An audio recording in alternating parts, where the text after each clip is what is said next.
ప్రాముఖ్యమైన వాక్య పఠనాలను ధ్యానించుకోవడం అనేది మనం చేసుకున్న దేవుని సుకృతము అంటే మంచి పని. చాలా పనులు చేసి వచ్చుంటాం మనం, అన్నీ మనకి శరీరానికి సంబంధమైనవే. ఒక్కటి కూడా గమనించండి, మీరు వచ్చినను మేము వస్తున్నాము దేవుని దగ్గరికే కదా అని మీరు అనుకున్నా, లోపల మీ మనసు మిమ్మల్ని ప్రశ్నిస్తూ ఉంటుంది, అవసరమా రావటం అని. నిజం. ఇవన్నీ ముందే ఫేస్ చేసిన వాళ్ళే సొలొమోన్ గారు. ఎవరైనా కామన్ పర్సన్ కాదు. 40 సంవత్సరాలు పైగా ఇశ్రాయేలుని ఏలిన 2వ రాజుగా ప్రసిద్ధి చెందిన ఆయన ప్రతిదీ ప్రాక్టికల్గా చేసి, ఇక మీరు చెయ్యకండి, ఇలా చేయటం వల్ల అంతా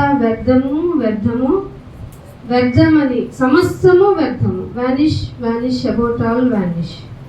సో ఈ ప్రక్రియలో భాగంగా అంటే 12 అధ్యాయాల వరకు తన అబ్జర్వేషన్ చెప్తూనే ఉన్నాడు. అంటే మరి నా జీవితంలో నేను అబ్జర్వ్ చేయక్కర్లేదా అంటే అవసరం లేదు. తొందరగా ఆయన దగ్గరికి రావటం మనం చేసుకోవాల్సిన ముఖ్యమైన పని. ఆ పనిలో భాగంగానే మనము ఏ విధంగా ఉంటే ఆయన ఇష్టపడతారు, ఏం చేయకుండా ఉంటే ఆయన ఇష్టపడతారు, ఏం చేస్తే నిన్ను ఆయన త్రోసివేస్తాడు, ఈవెన్ దో ఆయన సన్నిధిలో ఉన్నానని చెప్పుకుంటున్నా సరే. సొలొమోన్ గారు ఎవరు? అన్యుడా? ఎవరు? దేవుడిని బాగా గట్టిగా నమ్ముకున్న ఆయన. దేవుణ్ణి ఎంత బాగా అంటే ఆయన ప్రార్థనకి ముచ్చట పడిపోయారు. ఎవరు? దేవుడే. ఏమడిగావు నువ్వు అడిగింది నాకే ఆశ్చర్యంగా అనిపించేంతగా ఉంది. మనుషుల్ని నేను లీడ్ చేయాలంటే నాకు కావాల్సింది జ్ఞానము, అది ఇస్తే ఇక నేను ఏదైనా చేయగలను, కాబట్టి బుద్ధి జ్ఞానాలు ఇచ్చేనాయన అని చెప్పారు. మనం చాలాసార్లు ప్రశ్నించుకుంటామా, నాయన నీకు ఏ విధంగా ఇష్టం, నేను నీకు ప్రార్థించటం అని ఎప్పుడన్నా ప్రార్థించావా? అస్సలు చెయ్యం. నేను ఇచ్చిందే నీకు గొప్ప, నేను చెప్పిందే మంచి ప్రార్థన, తీసేసుకో, ఇంతకంటే ఇచ్చేవాళ్ళు లేరు అంటాం. దేవుని సన్నిధికి వచ్చిన తర్వాత మన జీవితాలు ఎలా ఉన్నాయి అనేది మనుషులు చూసే విధానంలో దేవుడు చూడడు. ఇది ముఖ్యంగా మనం గమనించుకోవాలి. మనుషులు ఎలా చూస్తారు అంటే ఎంత బాగా వచ్చింది, ఎంత బాగా చదువుతుంది, ఎంత బాగా చేస్తుంది, ఎలా బిహేవ్ చేస్తుంది చూస్తాడు. దేవుడు ఏం చూస్తారు? అది ఇక్కడ చల్లంది ఏమిటయ్యా అంటే హృదయము. ఇక్కడికి వచ్చిన మన హృదయాలు ఆయనకి చెల్లుబాటులో ఉన్నాయా లేవా? చెల్లుబాటులో ఉంటే ఒకలాగా ఉంటుంది నీ యొక్క మనశ్శాంతి. చెల్లుబాటులో లేదనుకో నీకే తొందర, నీకే ఎక్కడ లేని ఏమంటారు, ఎక్కడ లేని అన్ని విషయాల మీద నీకు ఎక్కువ అతి ఆలోచనలు వస్తూ ఉంటాయి. దానిలో అభద్రతా భావం పెరుగుతుంది. దానివల్ల నీకు భక్తి వేషధారణ అయిపోతుంది. ఎందుకు శాస్త్రుల్ని పరిశీలన చూసి యేసు ప్రభు వారు తిట్టాల్సి వచ్చిందంటే, అదే మీరు చూస్తేనేమో ఎక్కువ ఫిజికల్గా మీరు ఆచారాలు బాగా పాటిస్తున్నారు కదా, సరే అని ఇలా తొంగి చూస్తే మీరేంటి సమాధుల్లాగా ఉన్నారు. ఆయన ఏం చేశారు? నేను తప్ప. అందుకే ఒక ఎగ్జాంపుల్ కూడా తీసుకొచ్చాడు. గుడికి వచ్చిన ఇద్దరిని, ఆకాశం వైపు కళ్ళెత్తలేని బాబు అని ఒకళ్ళు ప్రేర్ చేస్తుంటే, ఇదిగో వీళ్ళలాగా నేను లేను కదా. మనము కంపారిజన్ చేసుకుంటాం భక్తి విషయంలో కూడా, కంపారిటివిటీ. కానీ మీకు తెలియదు ఏంటంటే, మీ చేతికి ఉన్న ఈ తంబు ఉంది కదా, నీ సరుకులు వెళ్ళి వేరే వాళ్ళు తీసుకోవడానికి అవుతుందా? ప్రతి ఒక్కరికి ఇప్పుడు 800 కోట్ల మందికి పైగా ఉన్న ఈ జనాభాకి అసలు ఈ డిజైన్ ఎలా జరిగింది? అంది దేవుడి గొప్పతనం. దేవుడి గొప్ప పనుల్లో ఇది గొప్ప అద్భుతం. అంటే దీని అర్థం నీకేం తెలియాలంటే, నీకు నువ్వు సపరేట్, నీకు నువ్వు వేరు. నాలాగా నువ్వు ఉండలేవు, నీలాగా నేను ఉండలేను. నా పెర్ఫార్మెన్స్ నేను ఇక్కడ చేయాలి. నీ పెర్ఫార్మెన్స్ అంటే నువ్వు దేవుని కొరకు ఎలా బ్రతుకుతావు అనేది నువ్వు చేసి చూపించాలి. ఆ ప్రాసెస్లో భాగంగా సొలొమోన్ గారు తన జీవితాన్ని ఒక ప్రాక్టికల్గా చేసి చూపించారంట. 2వ అధ్యాయంలో ప్రసంగి గ్రంథములో 2వ అధ్యాయంలో మొదటి వచనం చదవండి. కానీ ఎక్కడ? కానీ మొదటి అధ్యాయానికి లింక్ ఉంది. కానీ అంటే మొదటి అధ్యాయానికి లింక్ ఏమిటి నాయనా అంటే, మొదటి అధ్యాయంలో నేను ఏదైతే చేద్దాం అనుకున్నానో వాటన్నిటిని నేను పరిశీలించాను. మీరు ఎప్పుడన్నా పరిశీలించారా మీ జీవితంలో? జాబ్ చేస్తున్నప్పుడు, వంట చేస్తున్నప్పుడు, పెళ్ళిళ్ళకి వెళ్ళినప్పుడు, లేదంటే ఇంకేమన్నా అసలు మన జీవితంలో చేసే ప్రతి యాక్టివిటీని మీరు ఏమన్నా పరిశీలన చేసుకున్నారా? ఇది ఇప్పుడు ఎందుకు చేస్తున్నాను, నాకేమన్నా పాఠంగా ఉంటుందా, నేనేమన్నా నేర్చుకోగలనా, అసలు దీనివల్ల ఉపయోగం ఏమిటి? ఎప్పుడన్నా ఆలోచించామా? పొలోమని పోతాం అంతే మనం. ఎందుకంటే మనకు వాడుక అయిపోయింది, ఆ వాడుక వేడుక అయిపోయింది. వేడుకలకే ఎక్కువ ఇంట్రెస్ట్ చూపించే జనాల మధ్య ఉన్నాం. ఎందుకంటే ఇది మన జీన్లో ఇమిడిపోయింది, మన రక్తంలో కొలువై ఉంది. వేడుకలు అనేవి మనకి మన శరీరాన్ని యాక్టివ్గా ఉంచుతాయి కనుక నా మాటను శ్రద్ధగా ఆలకించండి. మీరు చేసే చిన్ని పనుల దగ్గర నుంచి, తినటం దగ్గర నుంచి, తాగటం దగ్గర నుంచి అన్ని విషయాలను మీరు గమనించుకుంటే తప్ప మీ భక్తి ఎలాంటిదో మీకు ఒక పారామీటర్ మీకే అర్థమవుతుంది. దాన్ని పోల్చుకోవాలంటే సొలొమోన్ గారి యొక్క జీవిత చరిత్ర మనకి చాలా అవసరం. ఒక రాజు గురించి చేస్తే ఆయన చేసిన మంచి పనులేంటి, అభివృద్ధికరమైన పనులేంటి, మనుషులతో ఆయన ఎలా రూల్ చేశాడు, ఏ విధంగా ఆయన తన బిహేవియర్ ఉంచుకున్నాడు అనేది చూస్తుంది జనాంగము చూస్తారు. ఆ చూసే ప్రక్రియలో వాళ్ళు డిక్లరేషన్ ఇస్తారు, మా రాజు మంచాడు, మా రాజు చేసిన పనులు ఇవి. కానీ ఇక్కడ ఏకంగా రాజే, ఇది డిఫరెన్స్. ఇక్కడ ఏకంగా రాజే నేను గొప్పవాడిని, ఇలా అభివృద్ధి చేశాను, ఇదిగో మనుషులందరినీ సుఖశాంతులతో ఉంచాను, ది బెస్ట్ కింగ్ అంటే నేనే అని నేను చెప్పుకోలే. నేను నా జీవితాన్ని పరిశీలించి వడపోసి కాచి మీ ముందు పెడుతున్నా. ఏమిటంటే సంతోషముతో శోధించాలి. ఏ విషయానికైతే నా మనసు సంతోషపడుతుందో, నా శరీరం హ్యాపీ ఫీల్ అవుద్దో, తింటే హ్యాపీ ఫీల్ అవుద్దా, లేకపోతే ఆడితే హ్యాపీగా ఉంటుందా, నలుగురితో ఎంజాయ్ చేస్తే బాగుంటుందా, ఇలా పలు విధాలుగా శోధించుకున్నాడంట. శోధించి చూతును నీవు మేలు అనుభవించు అని నా హృదయముతో. ఇది ఎవరన్నా బయటికి తెస్తారా? అది రాజు తెస్తాడా? మనం తెస్తామా? పోనీ మనం సుఖంగా సంతోషంగా ఉన్నాము అనేది బయటికి ఎక్స్పెక్ట్ చేస్తామా? చేస్తే ఎదుటాళ్ళు ఏడుస్తారు, ఇప్పటికే ఏడ్చే వాళ్ళ సంఖ్య పెరిగిపోయింది అనుకుంటా. తన హృదయం మొత్తాన్ని బయట పెట్టి ఏదనుకుంటున్నాడో, ఏం చేస్తున్నానో అనేది ఒక లెటర్గా రాసి, ఇదంతా చూసిన నాకు నా జీవితం ఎలా ఉందో అని ఒక డిక్లరేషన్ ఇచ్చి, మొత్తం వేస్ట్ అని కంక్లూజన్ చేసి, మీరు మాత్రం ఇలా చెయ్యకండి అని చెప్పే ఒక ఏకైక రాజుగా ఉన్న సొలొమోను గారిని చూసి ముచ్చటేసింది. అందుకే బైబిల్లో 3వ పుస్తకంగా వచ్చింది. అందుకే అంటున్నాడు, నీవు మేలు అనుభవించి చూడు, నేను నా హృదయముతో చెప్పుకొంటిని. ఇది అబ్జర్వేషన్, ఇది పరీక్షించుకోవడం. తినే బాగా మీకు జాయింట్స్ ఇష్టం, బాగా ముక్కలు ఇష్టం, బాగా ఫ్యాటీ ఫుడ్ ఇష్టం, అయ్యో నేను తినేది ఏంటో తినేయి, హృదయం తిను, హ్యాపీ ఫీల్ అయ్యావా అని ఒకసారి చెప్పండి, చెప్పి చూడండి. చెప్పితే అయితే అది వేస్ట్ ప్రయత్నం, వేస్ట్ పని అంట. అయ్యో తినడం ఎక్కువగా, ఏది నా హృదయం సంతోషం. మామూలుగా రోజు తినే ఫుడ్ ఒకలాగా హ్యాపీ ఫీల్ అవుతాం, స్పెషల్ ఫుడ్స్కి ఇంకోలా హ్యాపీ ఫీల్ అవుతాం, ఫంక్షన్స్లోకి వెళ్ళే వాటి దగ్గర ఇంకోలా ఫీల్ అవుతాం, రోజువారీ డ్రెస్సులకు ఒకలాగా ఫీల్ అవుతాం, స్పెషల్గా వేసుకునేవి ఇంకోలా ఫీల్ అవుతాం, అకేషన్గా 1 yearకి ఒకసారి వచ్చే మన జన్మదిన వాటికి అదో ఒక ఏంటో మనకు వచ్చిన గొప్ప ఇది అని మనకు తెలియకుండా మనమే ఫీల్ అయిపోతాం. ఫీల్ అవుతున్న మనకి ఇది గుడ్ అని చెప్పాడా? అది నచ్చింది దేవునికి. నువ్వు వేసుకునే ఏ విధమైన ప్రయత్నాలు, నువ్వు తినే ఏ విధమైన ప్రయత్నాలు, ఇంకా చెప్పుకుంటాడు లోపలికి వెళ్తే ఇంకా చాలా ఉన్నాయి. నీవు ఇవన్నీ చేసి మేలు అనుభవించేసే అని నా హృదయంతో చెప్పి మరి నేను అనుభవిస్తే తీరా చూస్తే అది వ్యర్థ ప్రయత్నం. వ్యర్థ ప్రయత్నం అంటే వేస్ట్. ఇంకా స్టార్టింగ్ ఈ వచ్చినంత స్టార్ట్ చేశాడంటే చూసారా ఎంత బాగా ఆ మైండ్లో ఆయన డిక్లరేట్ చేసుకున్నాడో తను చేసే పనులను బట్టి. రాజుగారికి జరగని పని ఏంటి, వసతి ఏంటి, సుఖం ఏంటి, రాజు అనుకుంటే దెబ్బలకు కూడా కొద ఉండదు అన్నప్పుడు ఇక దేనికి కొద ఉంటుంది?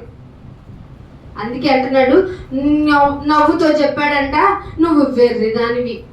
రాజు ఎంటర్టైన్ అవ్వాలంటే కూర్చోబెట్టి కొంతమంది చేత, అప్పట్లో మనకులాగా జబర్దస్తులు లేవు కదా, కామెడీ షోస్ లేవు కదా, సో వాళ్ళని కొంతమందిని చేపించి కామిక్గా చేయించి నవ్విన ఎందుకు నవ్వాను ఇప్పుడు, అవసరమా నవ్వటం అనిపించిందంట.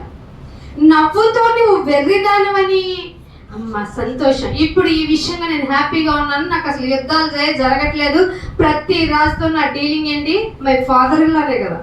చుట్టుపక్కల రాజు ఎవరు? నా ఫాదర్ ఇల్లా, మామ, అన్యుడైన మామే, వరసైన మామే, ఇంకా యుద్ధాలు ఎందుకుంటాయి, ఇంకా నేను సంతుష్టంగా ఉన్నాను, హ్యాపీగా ఉన్నాను అని సంతోషం పెట్టుకొని చూశాడట. సంతోషముతో నీ చేత కలిగింది ఏంటి చెప్పు అని హృదయాన్ని ప్రశ్నించాడంట. ఇప్పుడు చెప్పండి, మీ హృదయంతో ఎప్పుడన్నా ఇలా ప్రశ్నించుకున్నారా? అయితే రంగురంగులు బట్టల గురించి, రంగురంగుల నగల గురించి, సిమెంట్ ముక్కలు అంటే మన బిల్డింగ్లు, ఇక్కడ నుంచి చూస్తే మనమే మిడతల్లాగా ఉంటాం కదా. మీరు అక్కడికి వస్తే యెషయా గ్రంథం ఫాలో అయితే 42వ అధ్యాయంలో అనుకుంటా, చూడటానికి జనులు ఎలా ఉన్నారంట, మిడతలు. మనమేమనుకుంటాం, అజానుబాహులు, నన్ను మించిన లేదు, నా తర్వాత ఎవరైనా, మన డైలాగులు ఎలా ఉంటాయి. మిడతల లాంటి మనకి మన వసతులు ఎలా ఉంటాయి, ఒక చిన్న ఐరన్ ముక్క కారు, చిన్న సిమెంట్ ముక్క బిల్డింగ్ మీద ఇంకో సిమెంట్ ముక్క, బిల్డింగ్ మీద బిల్డింగు, ఇంకా ఏముంటాయి, ఒక రంగురాళ్ళ మూట, లేదంటే లోకంలో కనపడే లోహాలు, ఇనుమును ఎక్కువ దొరుకుతుంది కాబట్టి, బంగారం తక్కువ దొరుకుతుంది కాబట్టి, దానికి ఎక్కువ విలువ ఉంది కాబట్టి ఇన్ని ముక్కలు చిన్న చిన్న పలుకులు దాచుకుంటాం. అదే గ్రామ్స్ లో, అంతే కదా పలుకులు అంటే. ఇలా దేన్నిచ్చి సంతోషించుకుందాం? అదే అంటున్నాడు, సంతోషించాను, చిన్న నెక్లెస్ లాంటిది అనుకునే చిన్న మొక్క మెడలో వేసుకుని సంతోషించాను, రోలెక్స్ వాచ్ అని చెప్పి హ్యాండ్కి తగిలించుకుని కోట్ వేసుకొని చూసుకున్నాను, అయ్యో నేను ఇంత సంతోషపడ్డాను, ఇంత నవ్వేంటి నాకు వెర్రిగా అనిపిస్తుంది, సంతోషంతో ఏంటి దీనివల్ల ప్రయోజనం అనిపిస్తోంది? ఆరాధిస్తున్న నీకు సంతుష్ట సహితమైన దైవభక్తి కావాలంటే ఇలాంటి పరీక్షలు అవసరం. వచ్చేసారు, నాకు అన్ని ఇచ్చా, thank you, I'm going by అంటే కుదరదు. ఆయన ఏం పరిశీలిస్తాడు, ఏం పరిశోధిస్తాడు? ఆయన హృదయములను పరిశోధించువాడు. నువ్వు ఎక్కడికైనా వెళ్ళు లోకంలో, నిజ దేవుడు దగ్గరికి వచ్చినప్పుడు నీ ఆటలు నా ఆటలు చెల్లవు. అందుకే మీరు సైలెంట్ గా ఉండండి, నా మాటలు వినండి అన్నాడు ఆయన. అందుకే అంటున్నాడు, నా మనస్సు ఇవన్నీ కాదు కానీ మంచిగా లోకంలో నాలెడ్జ్ పెట్టుకుంటే, నా మనస్సు ఇంకనో జ్ఞానము అనుసరించుచుండగా. ఏ జ్ఞానం? ఆకాశము క్రింద తాము బ్రతుకు కాలమంతయు. ఆకాశము కింద ఏముంటుంది? భూమి మీద ఉన్న మనుషులందరూ ఏమి చేసి మేలు అనుభవించగలం, ఏం చేస్తే మాకు మేలు వస్తుంది, ఎంత దాచుకుంటే మాకు ఫ్యూచర్లో ఉపయోగపడుతుంది, మేలే కదా. ఉద్యోగం చేస్తే ఎంత డబ్బులు వస్తాయి, పనికి వెళ్తే ఎంత డబ్బులు వస్తాయి, వర్క్ ఫ్రమ్ హోమ్ చేస్తే ఎంత పనులు వస్తాయి, అసలు పనే చేయకుండా డబ్బులు ఎలా వస్తాయి? మనిషి యొక్క ఆశ ఎక్కడికి వెళ్ళిపోయిందండి? మీరు ఏం కష్టపడకుండా డబ్బులు ఎలా వస్తాయి చూసారా? యూట్యూబ్లో కష్టపడకుండా డబ్బులు వస్తాయి. అసలు కష్టపడని దాన్ని డబ్బు అంటారు అసలు. అందుకే అంటున్నాడు, క్రింద తాము బ్రతుకు కాలం అంతా మనుషులు ఏమి చేసి మేలు అనుభవింతురో చూడవాలని తలంచుకున్నాడంట. తలచి ఏం చేశాడట? నా దేహాన్ని ముందు దేంతో పరీక్షిస్తానో తెలుసా? మనం అనుకునే ద్రాక్షారసం కాదు, ఫెర్మెంటెడ్ వైన్. దీన్ని పట్టుకొని మీరు ఇప్పుడు తాగే ద్రాక్షారసం సొలొమోను తాగే ద్రాక్షారసం ఒకటి కదా ఏంటి అంటున్నారు. బాబు అది వేరు ఇది వేరు. బైబిల్లో మనకి ఏది ఎక్కడ రాయబడింది, ఎందుకు రాయబడింది, ఎవరి కోసం రాయబడింది, ఏ కాలానికి సంబంధించింది, ఇవన్నీ అవసరం. పలోమని కూర్చుంటే కుదరదు. అందుకే మీరు చదువుకోవాలి. ఇక్కడికి వచ్చి మమ అంటే కుదరదు. బయట కుదురుతుంది కానీ ఇక్కడ మీ బుర్ర పెట్టాలి, బుర్రను ఉపయోగించాలి, దానికి జ్ఞానం కావాలి. అది అవుతుందా? మనుషులు ఏం చేస్తారంటే మా భక్తి ఎంతో చూడాలి. లోకంలో ఉన్న భక్తి యొక్క రసం ఇక్కడ కూడా వచ్చేసింది. భక్తిని చూపించడం ఎలాగా? బాగా తప్పెట్లు కొట్టి, బాగా డ్రమ్స్ మోగించి, బాగా నా పాటని పదే పదే పాడి, పదే పదే చరణాలు పాడటం ఆరాధన బైబిల్లో ఉందా? చెప్పండి. అదే అంటున్నాడు, నా దేహాన్ని ద్రాక్షారసము చేత సంతోషపరచుకుందును. నువ్వు దేని చేత సంతోషపరచుకుందాం అనుకుంటున్నావు? ఒక్కొక్కరిది ఒక్కొక్క పిచ్చి. కొంతమందికి చీరలు కొత్తవి కొనుక్కుంటే ఎక్కడ లేని సంతోషం. ఒకరికి ఇంకొక బిల్డింగ్ కట్టామా, ఇంకొక స్టేర్ వేసామా, లేదంటే ఇంకొక చోట భూమి కొన్నామా, లేదంటే ఇంకొక చోటకి వెళ్ళి విమాన ప్రయాణాలు చేయడం అంటే, అంతర్జాతీయ ప్రయాణాలు చేయడం అంటే చాలా ఇష్టం. ఒక్కొక్కరికి తిండి తినడం అంటే బాగా ఇష్టం. ఒక్కొక్కరికి దప్పంగా అంటే జీవపు డంబంతో లైఫ్ నంతా లీడ్ చేయడానికి వాళ్ళ ఆస్తులంతా పెట్టి, తినడానికి తిండి లేదు కానీ మీసాలకి సంపెంగా నూనె ఎందుకు వచ్చింది అనుకుంటున్నాను? లోకంలో గొప్పగా కనిపించాలి. ఇలా కనిపించడానికి ఏమొస్తుంది? సంతోషం వస్తుంది. అలాగే సొలొమోను గారు అనుకున్నారంట, నేను సంతోష పెట్టాలి నా హృదయాన్ని అంటే నేను మద్యాన్ని సేవించాలి అనుకున్నాడంట. ఇది బైబిల్లో రాయించడం ఏంటి? ఇక్కడే పప్పు కాదు తుప్పులో కాలేశారు అని లోకం తెలుసుకోవాలి. ఎక్కడన్నా చెప్తారండి మద్యం తాగకూడదని ఒక చోట రాస్తాడు, నేను మద్యం తాగుతున్నాను అందుకే టెస్ట్ చేసుకున్నానని వాళ్ళ రాజే వాళ్ళ బైబిల్లో రాయితే వీళ్ళ దేవుడు బాగా రాయించేశాడు. అయ్యో, దేవుడు మంచివాడు, పైగా ఆయన పక్షపాతి కాడు. ఒక గొప్ప వ్యక్తి అనుకున్న వాడు తన జీవితాన్ని ఎలా ఎంజాయ్ చేసి, ఎలా చేస్తే నా హృదయం సంతోషపడుతుందని వాడు వెళ్ళిన విధానాన్ని కూడా రాజైనా లెక్క చేయకుండా, తప్పులు దాయకుండా, తండ్రిని కుమారుణ్ణి కూడా వదలకుండా బైబిల్లో రాయించి మీకు ఈ సంగతులన్నీ దుష్టాంతములు. ద్రాక్షారసము చేత సంతోషపరచుకున్నదని మతిహీనత యొక్క సంగతి. ఏంటి మతిపోతే ఎలా ఉంటది? మత్తులో ఉంటే ఎలా ఉంటది? ఈ రోజు ప్రపంచం ఎదుర్కొంటున్న ముఖ్యమైన సమస్య ఏంటో తెలుసా? డ్రగ్స్. మత్తులో ఉండాలి. మత్తులో ఉండడానికి నేనేం చేయాలి? ఏం తీసుకుంటే నేను మత్తులో ఉండగలను? బాబు, ఆల్రెడీ మత్తులో ఉండి ఇది తప్పు అని చెప్పిన వాడు ఈ లోకంలోనే ముందు నీకంటే గొప్పగా అనుభవించిన వాడు ఏం చెప్పాడో తెలుసా? వేస్ట్ చేయకండి. ఇలా చెప్తే ఎందుకంటాం? మేము కూడా చేసి నాశనం అయిపోయి ఆ నాశనం నుంచి వద్దామనేటప్పటికి మా శరీరం సహకరించదు. మేమేమో ఇంకా ఒక పూట 2 పూటలో పోతాం ఎప్పుడో తెలియని పరిస్థితిలో ఉన్నప్పుడు దేవా నీవే దిక్కుంటే ఆయన ఒప్పుకుంటాడు అనుకుంటున్నారా? నీకు ఈ మాటలు వినిపిస్తున్నప్పుడు నీ హృదయము ఆలోచించి నిర్ణయం తీసుకోకపోతే ఆ రోజే నువ్వు జడ్జిమెంట్లోకి వెళ్ళిపోయినట్టు. నీకు మంచి వినబడుతుంది కదా, నువ్వు మారాలి కదా, మారి నీ మనసును త్రిప్పుకొని నోటితో ఒప్పుకొని. ఇది బైబిల్ యొక్క సారాంశం. దేవుణ్ణి ఒప్పుకోవాలంటే ఎన్ని రోజులు వ్రతం చేయాలి, ఎన్ని రోజులు యాగాలు చేయాలి, ఏం అర్పించాలి కాదు కావాల్సింది. ఇక్కడ ఏం కావాలో తెలుసా? మనసు త్రిప్పుకోవాలి. ఈ లోకపరమైన వ్యసనాల నుంచి, ఈ లోకపరమైన ఆకర్షణల నుంచి, ఈ లోకపరమైన ప్రతి విధమైన బలహీనత నుంచి మనస్సుని త్రిప్పుకొని, నాయనా ఇవన్నీ వ్యర్థమని నాకు ముందే వ్రాయించి నాకు ఒక పాఠంగా బైబిల్లో ఉంచినందుకు, నాకు నేర్పించడానికి, నాకు ఇదిగో ఈ ఆదివారం అనే అవకాశాన్ని కల్పించినందుకు అనేటువంటి అవగాహన తెచ్చుకొని హృదయాన్ని ఆయన ఎదుట పెట్టడమే ఆరాధన. ఏం చేసావు? ఏమన్నా ఉపయోగం ఉందా? పోయిన ఆదివారం, ఈ ఆదివారం పెళ్ళికి వెళ్ళాను, పేరెంటానికి వెళ్ళాను, గుడికి వచ్చాను, పాఠం చదివాను, ఉంచాను. ఆమె చెప్పండి, ఉపయోగం ఉందా? మనకి మనం పరిశీలించుకుందాం. ఎందుకు లేదు అని నాతో అనకండి, దేవునితో అడిగి చూడండి. ఆయన అంటాడు, నీ పేజీ మొత్తం వర్క్స్ ఇవి అని రాస్తే నీది ఒక్కటి కూడా కంప్లీట్ అవ్వలేదు బిడ్డ అంటాడు. అదేంటి, నేను గుడికి వచ్చినాను. గుడికి వచ్చిన క్రియలు లేని విశ్వాసం అంటే క్రియను చేయకపోతే విశ్వాసం ఉన్నా వేస్టా? అయ్యో మర్చిపోయాను దేవా, వెళ్ళేసి మళ్ళీ వస్తానంటే కుదురుద్దా? తిరిగి రాజాలని ప్లేస్. నీకు నాకు టైం, ఈ ఫ్రిక్షన్ ఆఫ్ టైంలోనే మన జీవితాన్ని మనం పెట్టలేని అంటే ఆయన గురించి ఇంప్లిమెంట్ చేయలేని పరిస్థితిలో ఉంటే ఎప్పుడు ఆయన గురించి ఆలోచించాలి. ఆ పరలోకంలో ఎప్పుడు పైగా ఆయన ఆత్మరూపిగా ఉన్న మనల్ని, ఆత్మగా ఉన్న ఆయన ఇలా చూస్తేనే ఆయనకు అర్థమైపోయింది అనుకో, పరలోకంలో స్థానం ఉంటుందా? ఆలోచించండి.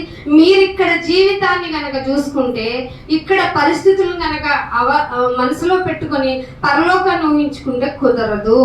ఆయన ముందే చెప్పాడు, పరలోకంలో ఎలా ఉంటది? సమీపింపరాని తేజస్. ఎవరు వెళ్ళలేని ప్లేస్, దేవుడు వెళ్ళలేని ప్లేసు ఎలాంటిది? సమీపింపరాని వెలుగు. ఆ వెలుగు దగ్గరికి మనం వెళ్ళాలి, ఆయనలోనికి వెళ్ళాలి. ఆయన దగ్గరకు వెళ్ళాల్సిన నిన్ను నువ్వు ఎంత కంట్రోల్డ్ పర్సనాలిటీగా ఉంచాలి? కామ, క్రోధ, మోహం, మదం, మత్సరం అన్నిటినీ తుంచేయాలి కదా. వీళ్ళని కదా అంటారు మంచి అజితేంద్రియుడు అని. అలా అజితేంద్రియ తత్వాన్ని కలిగిన మహానుభావుడే యేసు ప్రభు వారు. ఆ యేసు ప్రభు వారు పోలికి చప్పున నడవడానికే భూమి మీద నీ జీవితం. కానీ నువ్వేమనుకుంటావు? సంతోషంతో పెట్టనా నా మనసుని? నా మనసు ఇవాళ హ్యాపీ ఫీల్ అయింది. మన డైలాగ్స్ ఎందుకు ఫీల్ అయింది? బాగా తిన్నాను, బాగా త్రాగాను, నా ఫ్రెండ్స్తో బాగా కలిసి ఉన్నాను, మంచిగా ఎంజాయ్ చేసాము, నా డేని బాగా ఫుల్ఫిల్ చేసుకున్నాను. For what? తినడం, తాగడం, తిరగడం, ఆడటం. ఇవి 4 తప్ప మానవ జాతిలో కనబడుతున్న ఇంకొక లక్షణం చూపించండి.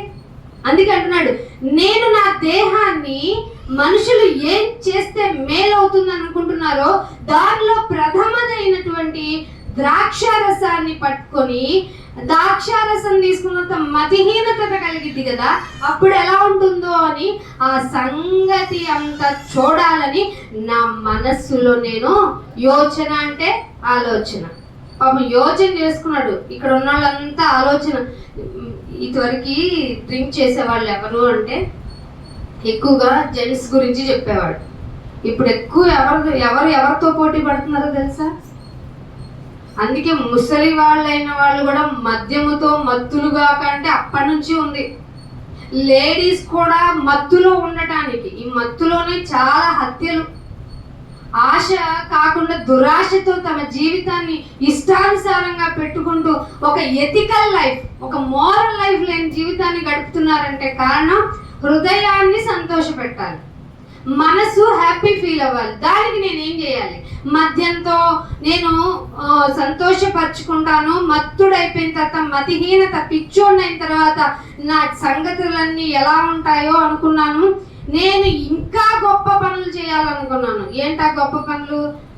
అన్నదానం, కన్యాదానం, ఇవి చేద్దామని కాదు చెప్తున్నాడు. నా కొరకు ఇల్లు కూడా కాదు, ఇండ్లు అన్న. ఎన్ని ఇల్లు? ఇక్కడ ఒకటి, అక్కడ ఒకటి, అక్కడ ఒకటి, అక్కడ ఒకటి. కష్టపడేవాడు పెట్టుకోవద్దని చెప్పాల, దానికోసమే కష్టపడేవాడి కోసం చెప్తున్నాడు దేవుడు.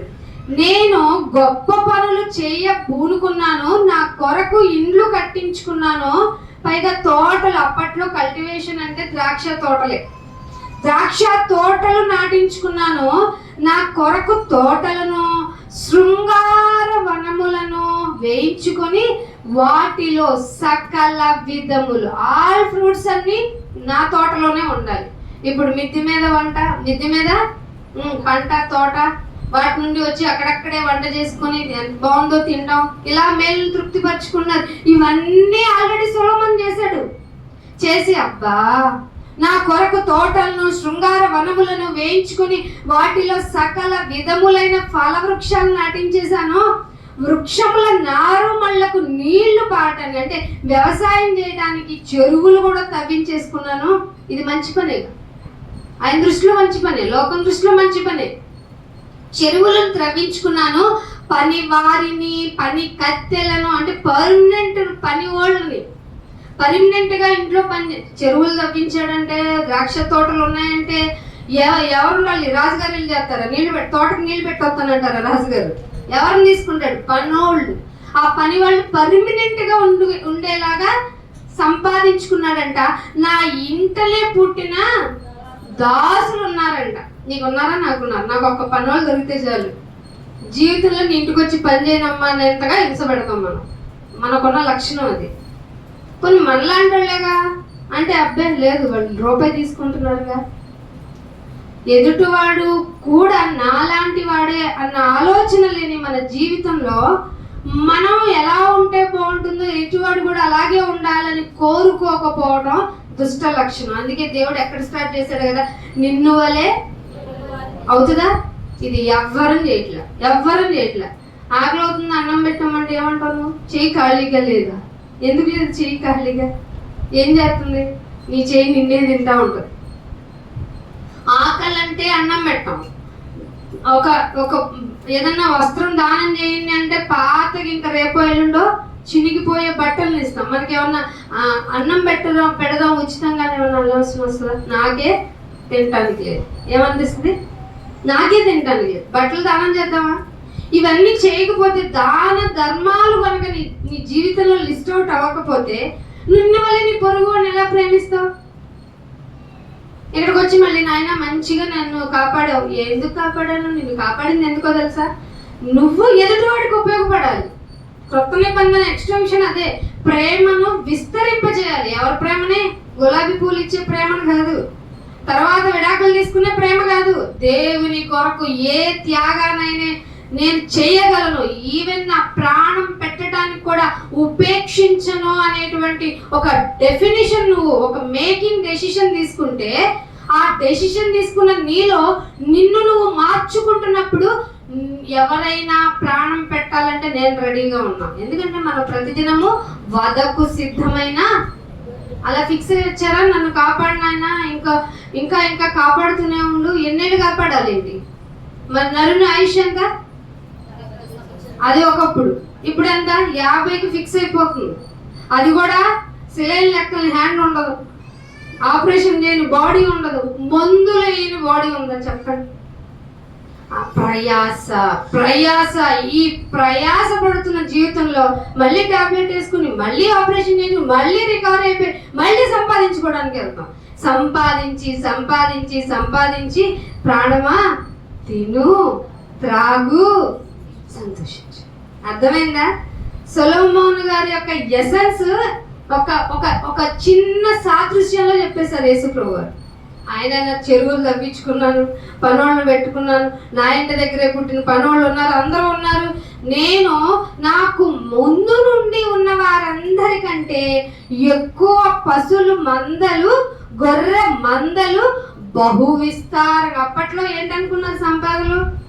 మనం ఇప్పుడు 2 ఎడ్లు ఉన్నాయంటే నవ్వుతారు ఎవరన్నా. అప్పట్లో 2 ఎడ్లు ఉన్నాయి, 2 గేదెలు ఉన్నాయి, 4 ఆవులు ఉన్నాయంటే గొప్ప. అప్పుడు ఆవులతోనూ గేదెలతోనూ ఫోటోలు తీసుకునేవాళ్ళు. ఇప్పుడు తీసుకోమండి, మనం ఎవరితో తీసుకోవాలనుకుంటాం? పులి, సింహం పరిగెత్తుకుంటూ వెళ్ళి దాని పక్క నుంచి తీసుకోవాలని ఆశ. అలా తల దానిలో పెట్టేసి చచ్చిపోయిన వాళ్ళు ఉన్నారు లేదా? వెర్రి మనిషిలోనే ఉందంట వెర్రి. అందుకే ఇక్కడ ఏమంటున్నాడంటే ఆయన, వారందరికంటే యెరూషలేములో సిటీ, అప్పట్లో సిటీ అది, యెరూషలేములో ఉన్న వారందరికంటే ఎక్కువ పశు మందలు, గొర్రె మందలు బహు విస్తారంగా సంపాదించుకున్నాను, బహు విస్తారంగా. అయితే నా కొరకు వెండి బంగారములు, రాజులు సంపాదించే సంపద అంటే వెరీ ప్రేషియస్ గా దొరుకుతాయి. మన కోహినూరు లాంటివి, అలాంటివి కూడా రాజు దగ్గర ఏవైతే ఉన్నాయో ఆయా దేశాల్లో దొరికే సంపద అంతా కూర్చుకున్నాను. ఎందుకు కూర్చుకున్నావా అంటే, నేను టెస్ట్ చేసుకున్నామని. దేని చేత నా మనసు, నా హృదయం హ్యాపీ ఫీల్ అవుతుందన్న వాటిలో ముందు నేనేం తాగాను? మద్యం తాగాను. తర్వాత గొప్ప పనులు చేద్దామని ఇల్లు కట్టుకున్నాను. అది కాదని ద్రాక్ష తోటలు నాటించాను.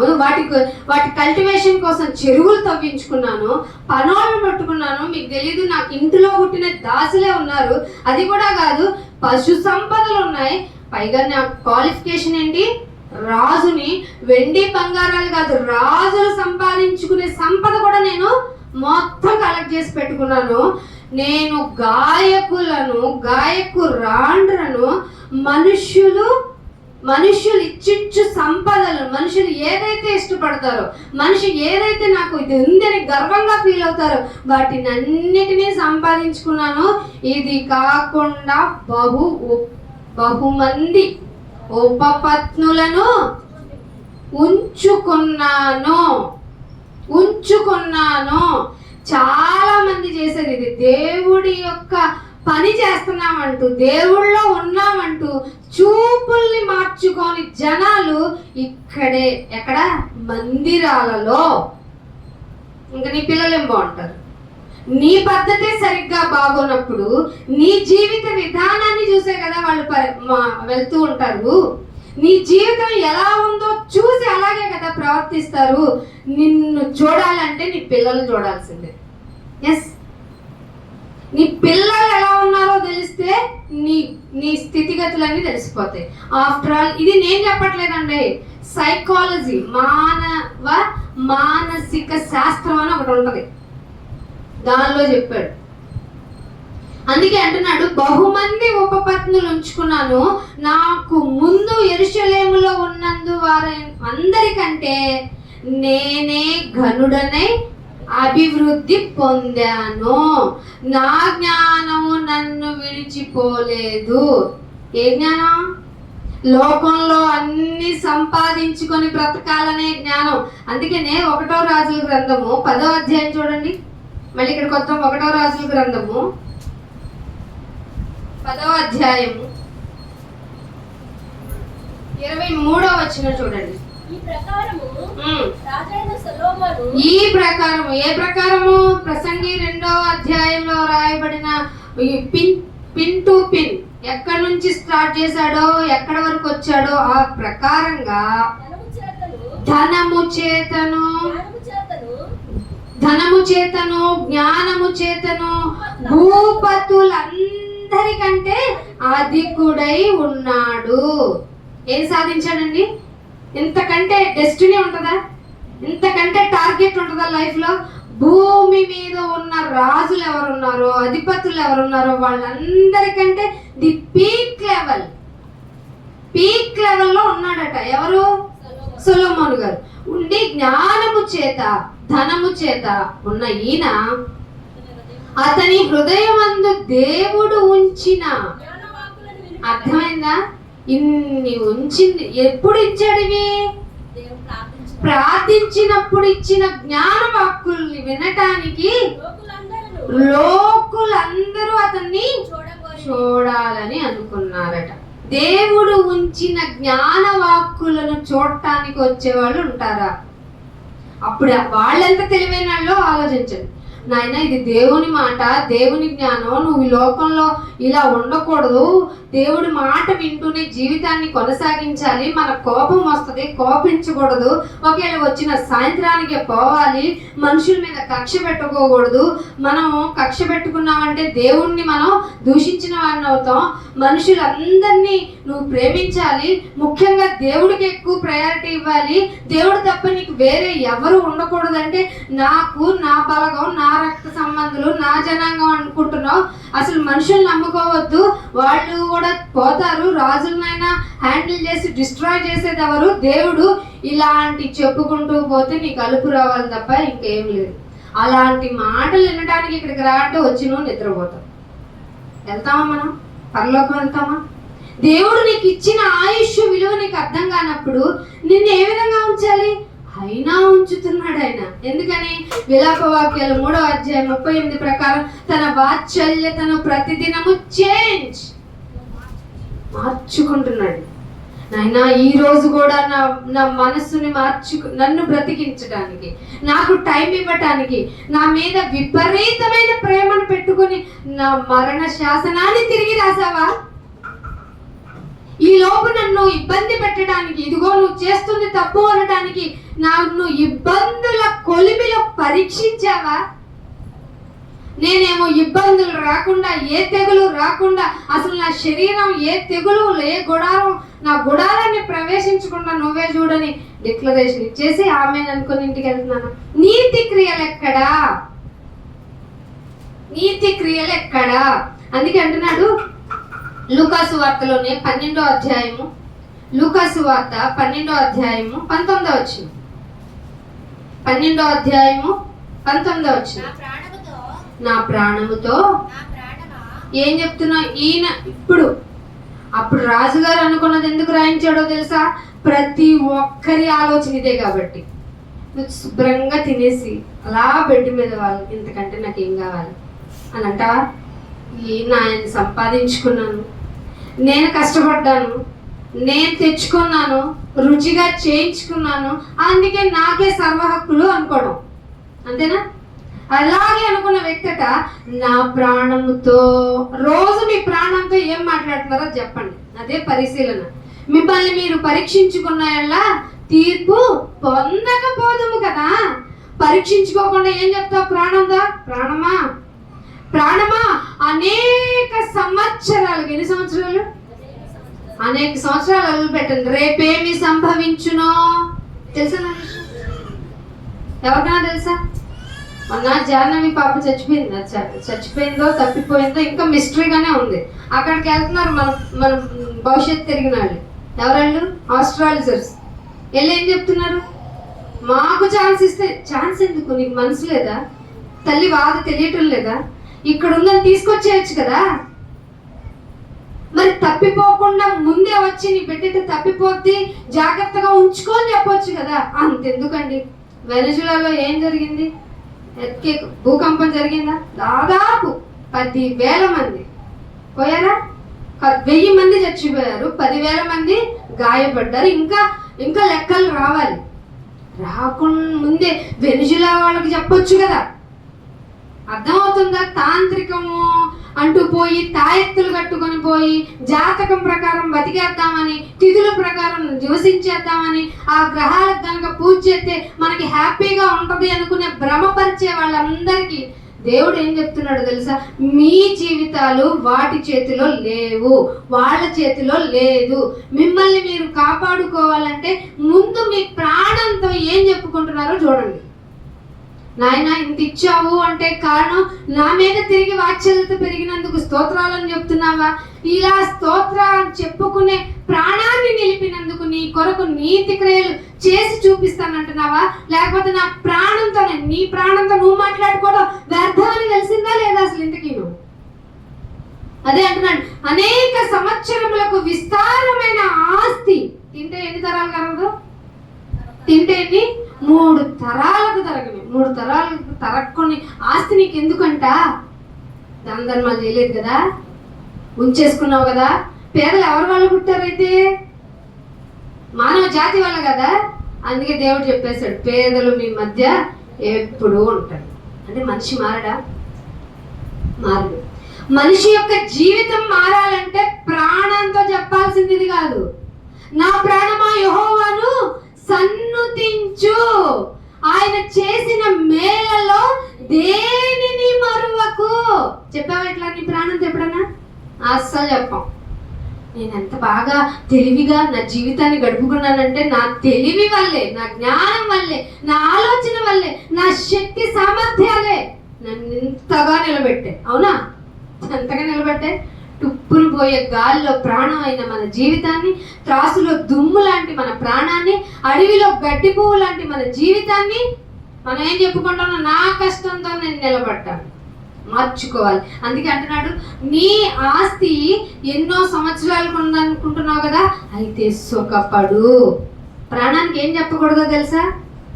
సుఖపడు అని. అమ్మయ్యా అమ్మయ్య సుఖించు అని చెప్పకూడదు.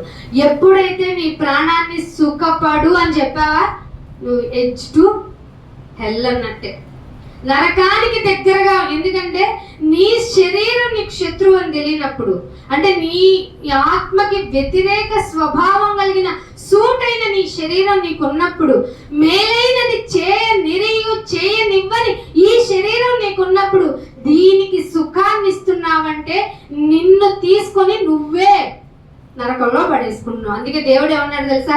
నీ ప్రాణానికి నీవే రిప్లై చేయాలి. నీ ప్రాణానికి నువ్వే ఉత్తరవాది అంటే ఏంటైనా రిప్లై చేయాలి. నీ ప్రాణం ఎందుకు నరకంలో పడిందంటే, నా ప్రాణానికి తిను త్రాగు సుఖించు అని చెప్పింది నేనే కనుక. సుఖపడు, మద్యం తాగి సుఖపడతావా, ఇల్లు కట్టి సుఖపడతావా, దేని ద్వారా ఆనందం తెచ్చుకుంటావు? వ్యవసాయ భూములు తవ్వించుకుని, లేకంటే ఎక్కువ వ్యవసాయం చేసి ది బెస్ట్ ఫార్మర్ అనే అవార్డు తీసుకుని, ఎన్ని చేసిన దాసులున్నా, ఇంట పుట్టిన దాసులున్నా, ఏం చేసిన అనేక మంది ఉపపత్తులు ఉంచుకున్న నో యూస్, వ్యర్థము సమస్తము వ్యర్థమని చెప్పి తీరాల్సిందే. అందుకే అంటున్నాడు, తిను త్రాగు సంతోషించు అని చెప్పుకుంటున్నారు కదా. అయితే కానీ ఈ మాటలు విన్నామంటే బైబిల్లో డేంజర్ బెల్ అని అర్థం. అయితే దేవుడు వెర్రిదానా అంటే వెర్రోడే అంటున్నారు మామూలుగా, మెయిన్ మనమే కదా. ఎక్కువ మోసపోయింది ఎవరు మోసపోయారు? ఆ నిందని భరిస్తున్నాం కదా మనం. ఎంత జాగ్రత్తగా ఉండాలి మన జీవితాలు. అసలే కోడిగుడ్డు మీద ఏం బిగుతారు అంటే లేనివి చూపిస్తూ ఉంటారు. అలాంటి పరిస్థితుల్లో మందిరానికి వస్తున్నాము అంటే ఇంకెంత జాగ్రత్తగా చూసుకో, నిన్ను నీవే జాగ్రత్తగా చూసుకో అన్నాడా లేదా బైబిల్? మరి బైబిల్లో దేవుడు వెర్రివాడా వెర్రిదానా, ఈ రాత్రి నీ ప్రాణము అడుగుతున్నారు. ఎప్పుడైనా ప్రార్థన చేసావా? నాయన నా ప్రాణాన్ని అడిగే వాళ్ళు ఉన్నారు. ఎవరు అడుగుతున్నారు? దేవుడు అడగడా?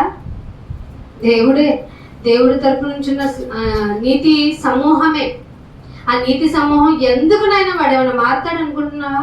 వీళ్ళేదో భూమి మీద ఉన్న వాళ్ళు ప్రార్థన చేస్తారు కానీ వాడేం మారడు. వాడి స్వభావం మాకు తెలుసు. మేము భూమి మీద ఉన్నప్పుడు ఎలా విసిగించాడో, దేవుని వాక్యాన్ని అడ్డుకట్టలు ఎలా వేశాడో, దేవుడు వాక్యం అసలు నీ మాటను లెక్క చేయకుండా విన్నట్టు నటిస్తూ వేషధార జీవితాన్ని కలిగి ఉన్నాడు. మాకు తెలుసు తీసేవాడు ప్రాణాన్ని అంటే. అయితే నీ ప్రాణాన్ని అడుగుతున్నారు, నువ్వేమి ఇక్కడ ఏం సిద్ధపరుస్తున్నావు? ఇల్లు కట్టుకొని పెళ్లి చేసుకొని ఇంకేం చేయాలట? హ్యాపీగా ఉందాం. పెళ్ళి ఎందుకు చేసుకోవాలో పెళ్లి చేసుకున్న వాళ్ళని అడగండి. లేదంటే 25 సంవత్సరాల వసంతోత్సవాలు జరుపుకుంటున్న వాళ్ళని అడగండి. పెళ్ళి ఎందుకండి? పిల్లల్ని అంటారు. ఎవరు చెప్పారు నీకు? ఎవరు చెప్పారు? సాటి అయిన సహాయము, సపోర్టివ్ క్యారెక్టర్ తెలుసా మీకు? మాకేం పని ఉండదు, అయ్యగారు చూసుకుంటారు. చేసిన ప్రార్థనే చేస్తాం.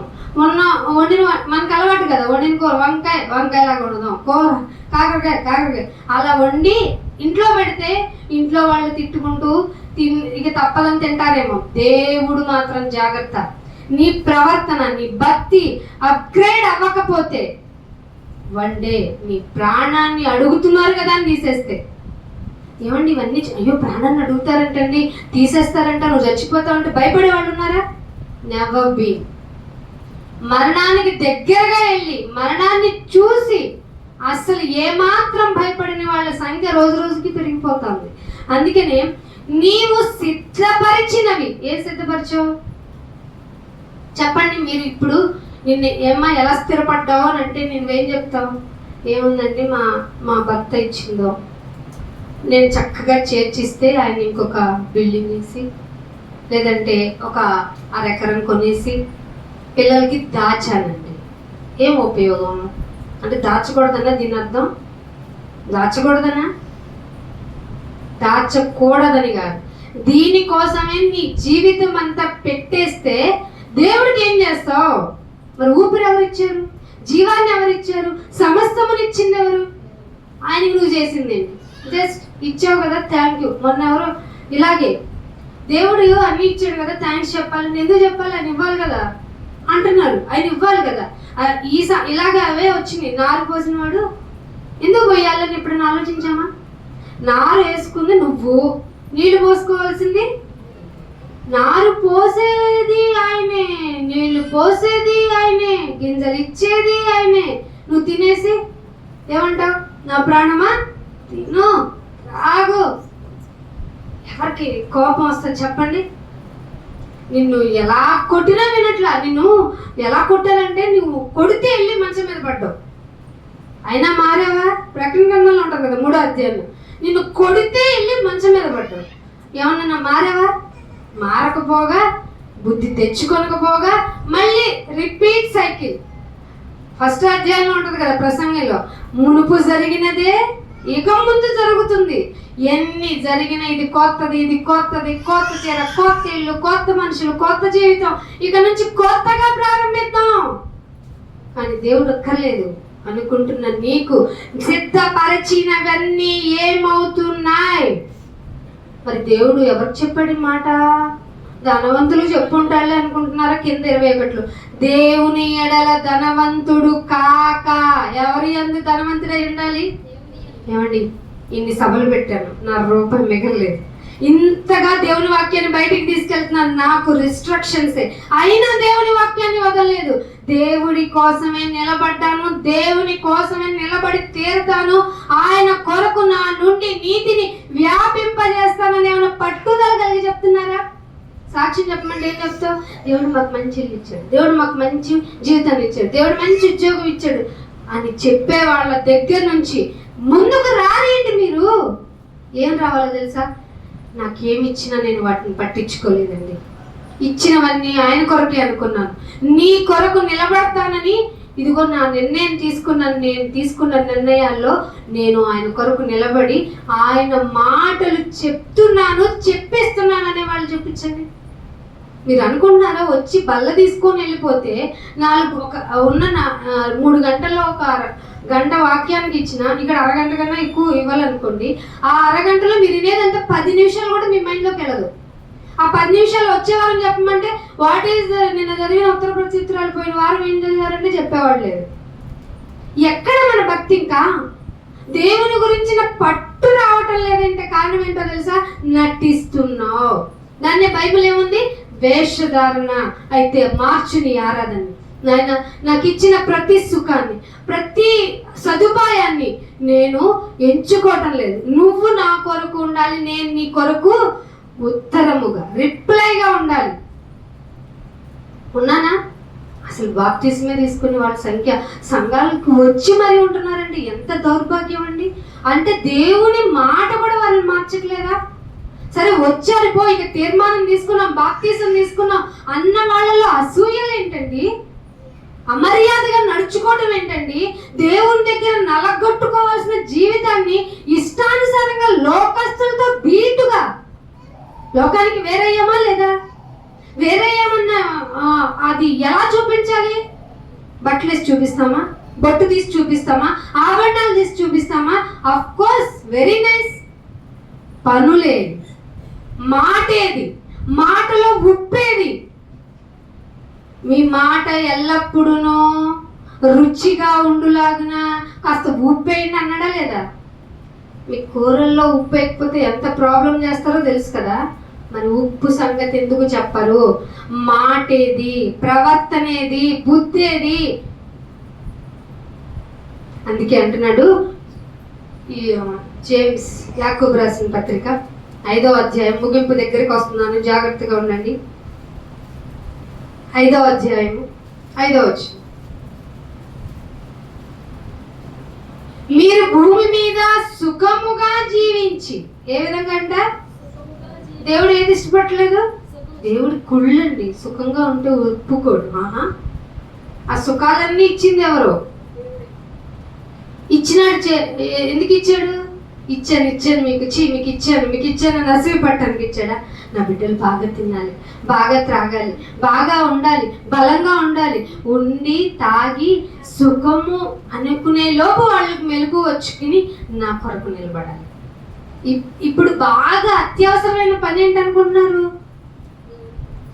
అది మనకు తెలుస్తుంది. సామాన్యంగా మీ గోల్ ఏంటంటే డబ్బు సంపాదించాలి, ఇల్లు కట్టాలి, బండి కొనాలి, కారు కొనాలి, బంగారం కొనాలి, పెళ్లి గ్రాండ్గా చేయాలి. ఏం చేస్తావు చేసి? ఏం ఉపయోగం చేసి? మంచి ముహూర్త బలం పెట్టిన పెళ్ళిళ్ళు ఏమవుతున్నాయి చెప్పక తీరాలి. ఏమవుతున్నాయి? కోర్టుల దగ్గర ముహూర్తం లేకుండా నిలబడుతున్నాయి కదా. మరి ఏముంటే పెళ్లి బాగుంటుంది చెప్పండి? ఏదేమైనా అక్కడ ప్రమాణాలు చేస్తారు కదా, బాధలోనైనా, వేదంలో అయినా, రోగంలో అయినా, నేను నిన్ను విడవను. This is the promise. నేను వాగ్దానాన్ని నిలబెట్టుకుంటున్నా. మరి ఆ వాగ్దానం చేయకపోతే, ఆ వాగ్దానం నిలబెట్టుకోకపోతే, నీ కోర్టులో నీకు, నా కోర్టులో నాకు, భరణంగా ఎత్తివ్వు. ఇవా పెళ్ళిళ్ళు? దేవుని కొరకు నిలబడే జీవన ప్రమాణాలు ఎలా ఉంటే బాగుంటాయో చెప్పిందే బైబిల్. ఈ బైబిల్ని పక్కకు పెట్టి మీ సొంత ఆలోచనలో మీ జీవితాన్ని, మీ కుటుంబాన్ని నిలుపుకుందామని చూస్తే అది చెల్లుబాటు కాదని చెప్పడమే ప్రసంగి 2వ అధ్యాయం. మనిషి యొక్క ఆలోచన బట్టి డబ్బు సంపాదిద్దాం, సుఖంగా ఉందాం, గ్రాండ్ గా లైఫ్ లీడ్ చేద్దాం, లేకపోతే మద్యంతో ఉందాం, ఉపపత్నులు ఉంచుకుందాం, ఇలాంటి ఆలోచనతో ఉంటే మీ జీవితం వేస్ట్ అని చెప్పడమే 2వ అధ్యాయం 1 నుండి 11 వచనాల సారాంశం. ఏం చేయకూడదైతే? నా దృష్టిలో కూడా ఎటువంటి దోషము కనిపించనీయకుండా, నా హృదయము నేరారోపణ చేయనంతగా నా జీవితాన్ని నేను గడపాలి. నీ ఎదురికి వచ్చినప్పుడు ఇదిగో తప్పు, ఇదిగో తప్పు, ఇది తప్పు, ఇది తప్పు అని నీ హృదయం నీ మీద నేరారోపణ చేస్తే ఏ మనసుతో ఆరాధన చేస్తావు? ఏ మనసు కఠినం చేసుకొని ఇక్కడ బల తీసుకుంటావు? ఏం చెయ్యో, వేషధారణ కలిగి మళ్ళీ ఇంటికి వెళ్ళి సేమ్ రిపీట్ చేస్తావు, మళ్ళీ వస్తావు తీసుకుంటావు, మళ్ళీ వస్తావు తీసుకుంటావు. సొలొమోను ఇలా చేస్తే దేవుడే స్వయంగా ఎన్నిసార్లు హెచ్చరించాడట? 3 సార్లు. సొలొమోన్ ఇది తప్పు, సొలొమోన్ ఇది చేయకు, సాంగత్యం చేయకు, వాళ్ళ వల్ల చెడిపోతావంటే దేవుడి మాటల్ని కౌంట్ చేయలేదంట. సొలొమోను ఎలాగోలా రియలైజ్ అయ్యాడు. గుడికి వచ్చి ఇదిగో దేవుని మందిరంలో మేము ఉంటున్నాము, ఆయన రక్షణను అనుభవిస్తున్నాము, ఆయన చేత మేలులు పొందుకున్నాం, ఇక మేము ఆయన కొరకే అని చెప్పుకున్న మొదటి ప్రేమను మీరు వదిలేశారు. అందుకే వాక్యం పట్ల శ్రద్ధ లేదు, బైబిల్ పట్ల అంతకన్నా శ్రద్ధ లేదు. మీ యొక్క జీవితం బయటికి వెళ్ళిన తర్వాత లోకస్తులతో అట్లాగే ఉంది. వాళ్ళు గుడికి వెళ్తారు, అలాగే ప్రవర్తిస్తారు. వాళ్ళు గుడికి వెళ్తారు, వాళ్ళ ఇంట్లో పిల్లలు అంతే. వాళ్ళు గుడికి వెళ్తారు, వాళ్ళ భార్య భర్తలు కొట్టుకుంటారు, తిట్టుకుంటారు. బల్ల తీసుకొని ఇంటికి వెళ్ళి ఎవరన్నా గొడవలు పడతారండి? బల్ల తీసుకొని అంటే ఏం తగ్గించుకున్నావు? ఏం నేర్చుకున్నావు? ఒకళ్ళ మీద అసూయ పడతారా? ఒకళ్ళలాగా లోకస్తుల్లాగా పోటీ పడతామా? మనం కూడా పడుతున్నామంటే అర్థం ఏమిటి? ఏం మార్పు లేదు. ఎలా ఉందో తెలుసా? హృదయము క్రొవ్వింది. పైకి మాత్రం మేము నీ భక్తులం అంటూ భజన చేసే మనం కూడా హృదయం క్రొవ్విన విధానం వల్ల మన కార్యక్రమాలన్నీ క్రొవ్వు పట్టిన పనుల్లా ఉన్నాయి. అందుకే చెబితే వింటారు, కానీ వినుటకు మట్టుకు మాత్రం విని గ్రహించేం చేయాలైనా? నీకు కోపం వచ్చిందా? తగ్గాలి. తగ్గం. ఏ విషయాన్నైనా, నీకున్న ఏ టాలెంట్ అయినా ఆయన కొరకు వినియోగించి బ్రతకాలి. బతకం. మీరు భూమి మీద ఎలా ఉండాలనుకుంటున్నారు? సుఖముగా జీవించి ఇంకేం చేయాలి? సుఖంతో ఆగుతున్నారా? భోగాశక్తులు. ఏ శక్తి? భోగం. భోగముగా ఉండటం. భోగము అంటే మించి సుఖపడటం. భోగాశక్తులై వధ దినయం వరకు. ఏ వధ దినం? సెకండ్ కమింగ్ డే ఉంది కదా, అది మర్చిపోతాం కదా. లేదంటే మనం పోయే దినం కూడా ఉంది కదా. ఆ దినం వరకు ఏం పోషిస్తున్నారో తెలుసా? హృదయాన్ని పరీక్షించుకుంటున్నాం. ఎలాగా? హృదయాన్ని పోషించుకుంటురి. మీరు నీతిమంతుడైన వానికి ఏం చెప్తారు? అది శిక్షించి చంపుదురు. కానీ మీకు తెలియదు ఏంటంటే, మీరు ఎంత శిక్షించినా, ఎంత చంపిన వాడు ఎదురు తిరగడు. వాడు నువ్వు ఎంత రిఫ్లెక్ట్ చేసినా వాడు ఏమాత్రం రియాక్షన్ ఇవ్వకపోవడం నీకు ఇప్పుడు హ్యాపీగా ఉండదేమో. వన్ ఫైన్ డే దాని భారాన్ని మోయాలి. సో సువార్తకి కష్టపడండి. మీ తరపు నుంచి ఇంకొక ఆత్మ వచ్చే ప్రయాసను పెట్టుకోండి. ఈ దినము పోయిన ఆదివారం నుంచి దినం వరకు నువ్వు చేసిన నీతి క్రియలేంటి? హృదయాన్ని ఎలా పరీక్షించుకున్నావు? మేలుతో తృప్తి పరిచావా? సంతోషం పెట్టావా? లేకపోతే నవ్వించుకొని నీకు నువ్వే అంత హ్యాపీగా ఉండాలనుకున్నావా? నీకున్న వాటిని చూసుకున్నావా? చూసుకుంటున్న నీకు నీ ప్రాణంతో ఏమని చెప్పావు? ఇది పరీక్షణ. నా ప్రాణమా సంతోషించు, సన్నతించు. అందుకే కీర్తనలు 27లో ఒక మాట ఉంటుంది చూడండి. 27వ కీర్తన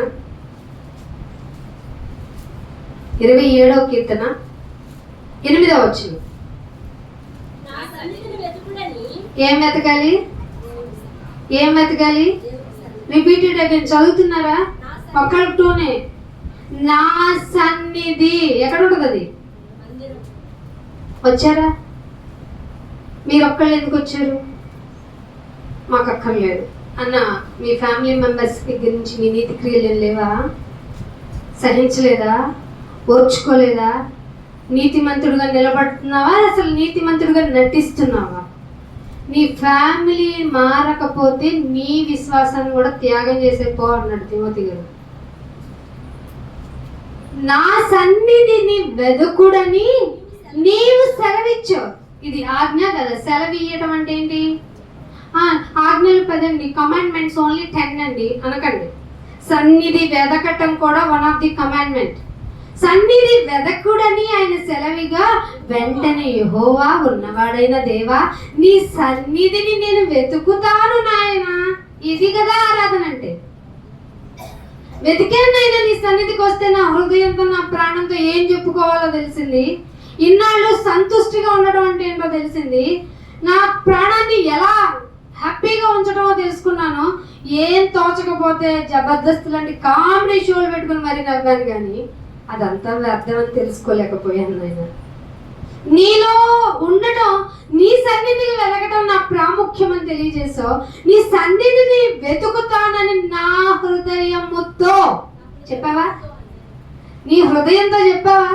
నీ ప్రాణంతో చెప్పావా? నీ సన్నిధిని వెతుకుతాను, నీ కమాండ్మెంట్ని నేను పాటిస్తానని చెప్పావా? చెప్పని నీకు ఆరాధన చేసే అర్హత ఉందా? పరీక్షించుకో. చెయ్యొద్దని నేను చెప్పను, నేనే ఉంది మానవ మాత్రాలను కదా నీకులాగా.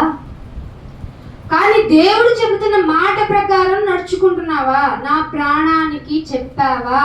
ప్రాణానికి తిను త్రాగు అని చెప్పావా? సుఖించని చెప్పావా? దేవుని సన్నిధిని వెతుకు. ఈ రెండిట్లో ఏది చెప్పావు? ఇన్నాళ్ళు ఏది చెప్పి నిన్ను నువ్వు భ్రమపరుచుకున్నావు? చెప్పినట్టు చెప్పి విననట్టుగా నటించి, వినుటకు మట్టుకు విందురే గాని గ్రహించని బ్యాచ్ నువ్వు. బయటికి రా. ఎందుకో తెలుసా? ఆయన వాత్సల్యతను పెంచుకున్నాడు ఈ డేకి. అందుకే మనం చూసాం ఈ రోజుని. ఎంతమంది పోయారు చెప్పండి? మనకంటే చిన్నాళ్ళు పోలేదా? మనకంటే ధనవంతులు పోలేదా? మనకంటే గొప్పవాళ్ళు పోలేదా? ఎందుకు నువ్వు నేను నిలబడ్డాం? ఆఫ్టర్ ఆల్ నువ్వు చేసిన 4 ముక్కల కోసం నేను నిలబెట్టాడా? హృదయపూర్వకంగా ఆయన యొద్దకు వచ్చి ఆయన సన్నిధిని వెతికి ఆయన కొరకు బ్రతుకడం అంటే ఏంటో తెలుసుకోవడానికి నిన్ను ఉంచాడా? చెప్పండి. మనల్ని మనమే పరీక్షించుకున్న ఎడల తీర్పు పొందకపోదుము కదా. ప్రకటన గ్రంథం 18వ అధ్యాయం లాస్ట్ మాటలుగా చెప్తున్నాను. మిమ్మల్ని మీరు పరీక్షించుకోవడానికి మీ మనసును సిద్ధం చేయండి. మీ ప్రాణానికి ఇకనైనా చెప్పండి, నేను నిన్ను సుఖాన్ని ఇవ్వను, సంతుష్టిని ఇవ్వను. నా దేవుని కొరకు ఆయన సన్నిధిని వెతుకుతాను. వెతికే క్రమంలో నన్ను నేను ఉపేక్షించుకొని నా దేవుని సిలువను మోస్తాను. 18వ అధ్యాయము 7వ వచనం. అది నేను రాణిగా కూర్చుండేదాన్ని. ఏంటట? ఎలా చెప్తారంట? నేను రాజుని తెలుసా, నా ఇంటికి నేనే రాణిని, నా ఇంటికి నేనే రాజుని అని చెప్పుకుంటాం కదా. అలా బ్యాచ్ ఉన్నారట. నేను రాణిగా కూర్చుండేదానిని, నేను వెధవరాలను కాను, అసలు దుఃఖమే చూడను. ఎక్కడ అనుకుందట? అది మనం ఆడపోయాడా? నేను ఎంత మంచిదానో తెలుసా?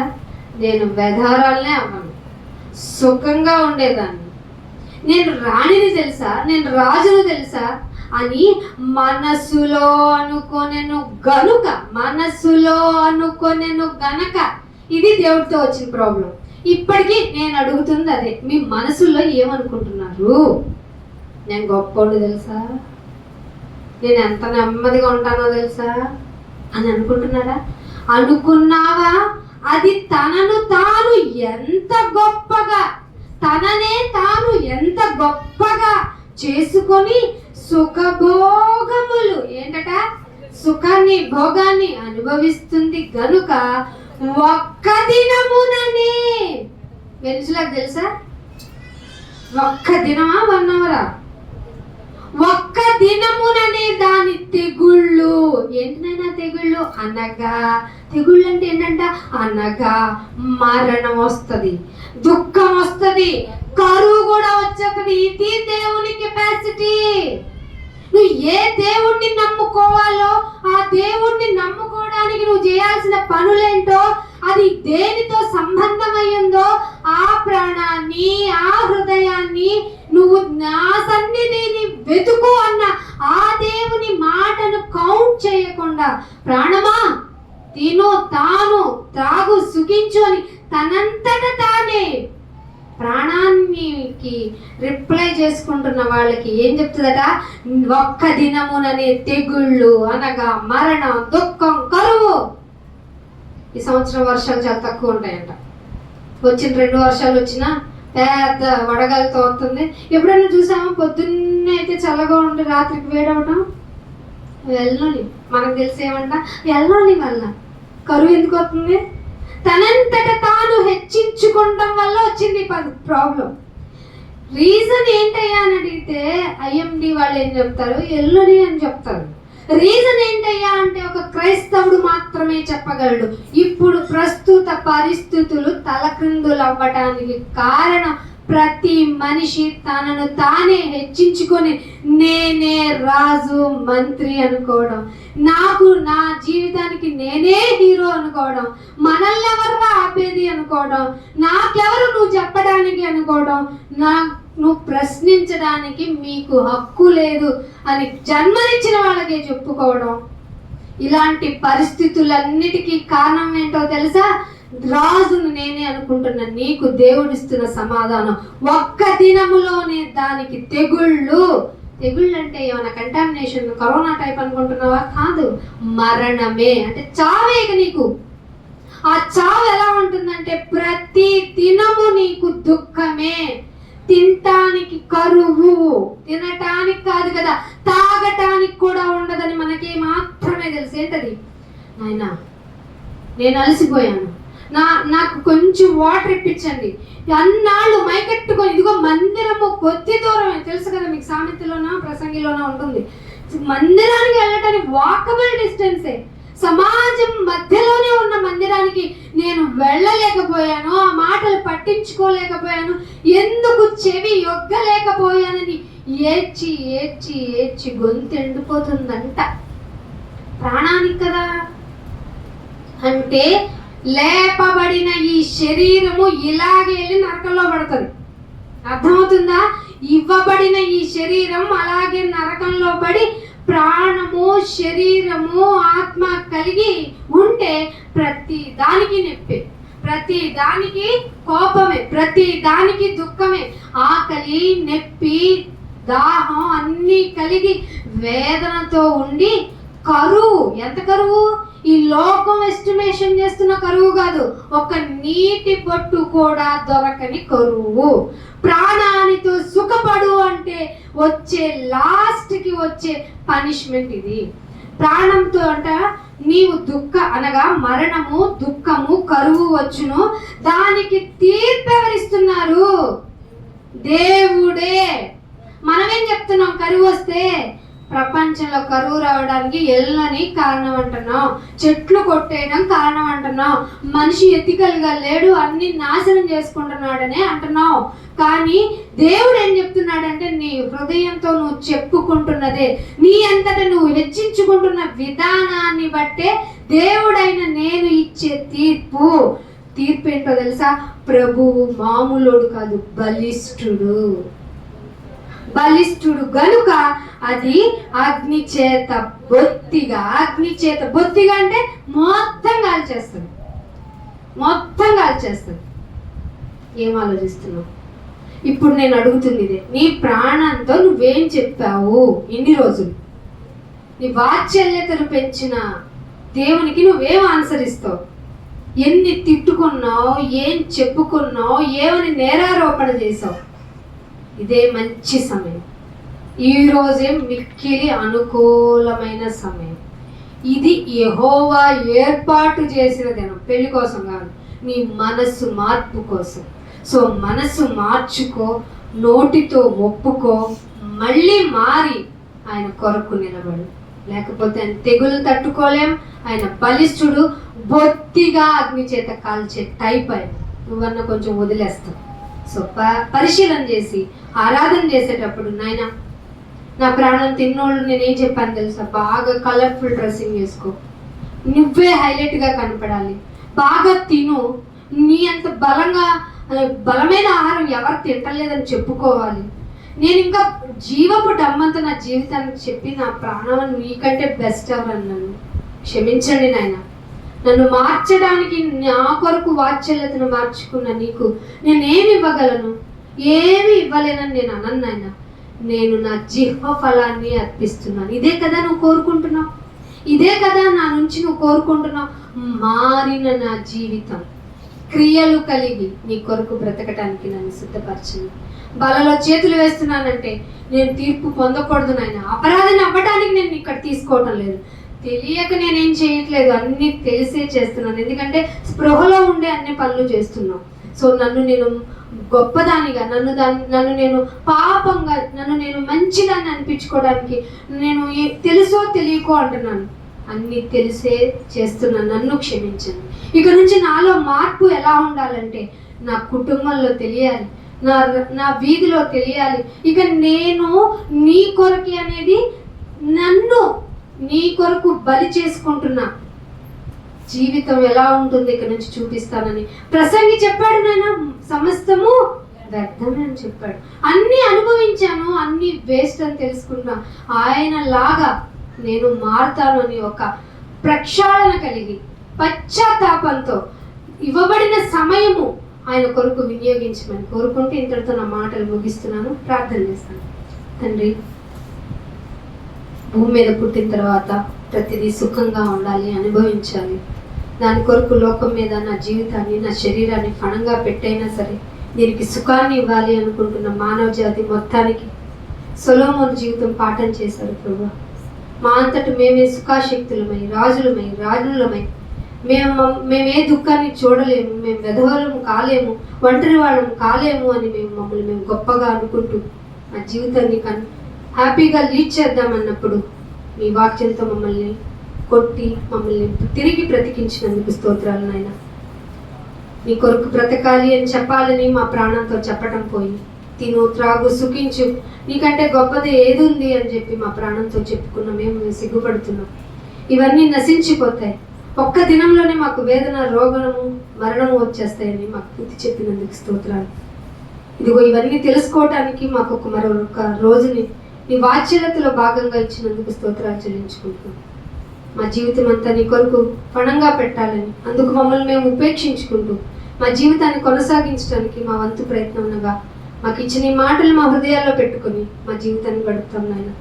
ఇదిగో నీ బిడ్డలకి వాక్యం ఇచ్చి ఉన్నానని చెప్పారు. ఆ వాక్యం నైనా ఇక్కడున్న వారందరికీ పంచబడిన వాక్యం ఎత్తుకుని పోయేవాడు సాతాను. వాడి నుంచి మమ్మల్ని అందరినీ తప్పించి మీ కొరకు బ్రతికే జీవితాన్ని మా అందరికీ దయచేయమని కోరుకుంటూ యేసుక్రీస్తు వారి పరిశుద్ధమైన నామమున ఈ ప్రార్థనను అడిగి వేడుకుంటున్నాం తండ్రి. అందరికీ వందనాలండి. Thank you. All of you. God bless you.